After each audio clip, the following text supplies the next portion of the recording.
Fresh हावा, positive vibe अनि एक सुन्दर बिहानी। सो हेलो एभ्रिवान, नमस्ते, जो लाग्छ सबैजनालाई। Welcome again to my yet another mini blog. र आज हाम्रो मर्निङ वकको सुरुवात थियो घुमदेखि डालीसम्म। हामी चाहिँ हिँड्दै हिँड्दै डाली गुम्बासँग पुगेर आयौँ, बट डाली गुम्बा चाहिँ बन्द हुँदो रहेछ नि त बिहान। सो हामी वापस आयौँ। वापस आएर चाहिँ अन्त बतासे लुपमा पस्यौँ नि त। अन्त मुनिबाट चाहिँ गएन, किनभने हामीले पैसा बोकेको थिएन नि त।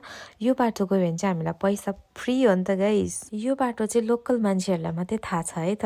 तपाईँहरू हेर्नु सक्नुहुनेछ कति भिड छ बतासे लुप भनेर। सो मैले बतासे लुपको चाहिँ एक दुईवटा क्लिप लिएर आएको छु। सो तपाईँहरू पनि हेर्नु होला। तपाईँहरूले सोच्नु हुँदै होला यो दिउँसोको भिडियो भनेर, बट यो चाहिँ बिहानको हो है त। हामी बतासे पुग्दाखेरिको चाहिँ 6 या 6:15 भएको थियो।